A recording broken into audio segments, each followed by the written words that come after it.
Immaculate Heart High School, graduating class of 2020. For the past couple weeks, I've been planning on saying a few words to you for your graduation. And as we've all seen over the last week, what is happening in our country and in our state and in our hometown of LA has been absolutely devastating. And I wasn't sure what I could say to you. I wanted to say the right thing, and I was really nervous that I wouldn't, or that it would get picked apart. And I realized the only wrong thing to say is to say nothing. Because George Floyd's life mattered, and Breonna Taylor's life mattered, and Philando Castile's life mattered, and Tamir Rice's life mattered. And so did so many other people whose names we know and whose names we do not know. Stephon Clark, his life mattered. And I was thinking about this moment when I was a sophomore in high school. I was 15, and as you know, sophomore year is the year that we do volunteer work, which is a prerequisite for graduating. And I remember my teacher at the time, one of my teachers, Miss Palia, said to me before I was leaving for a day of volunteering, always remember to put others' needs above your own fears. And that has stuck with me through my entire life, and I have thought about it more in the last week than ever before. So the first thing I want to say to you is that I'm sorry. I am so sorry that you have to grow up in a world where this is still present.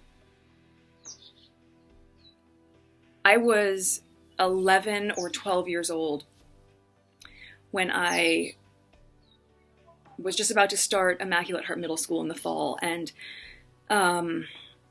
it was the LA riots, which was also triggered by a senseless act of racism. And I remember the curfew, and I remember rushing back home, and on that drive home, seeing ash fall from the sky and smelling the smoke and seeing the smoke billow out of buildings and seeing people run out of buildings carrying bags and looting. And I remember seeing men in the back of a van just holding guns and rifles. And I remember pulling up to the house and seeing the tree that had always been there completely charred. And those memories don't go away.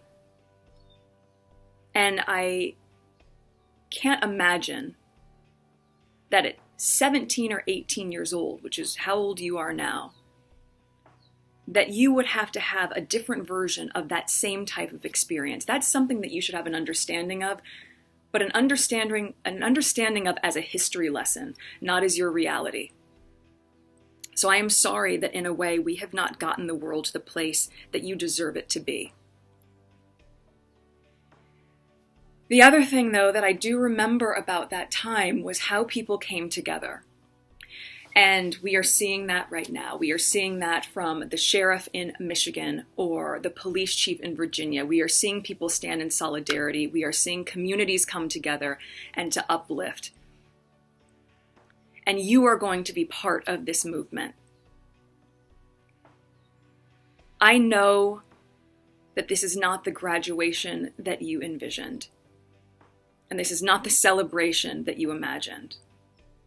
But I also know that there's a way for us to reframe this for you and to not see this as the end of something, but instead to see this as the beginning of you harnessing all of the work, all the values, all the skills that you have embodied over the last 4 years, and now you channel that.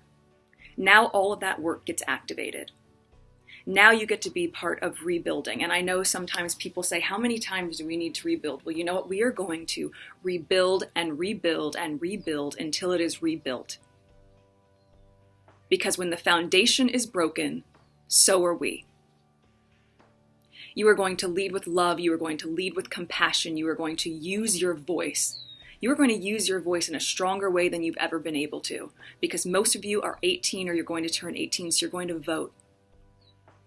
You are going to have empathy for those who don't see the world through the same lens that you do, because with as diverse and vibrant and open-minded as I know the teachings at Immaculate Heart are, I know you know that Black Lives Matter.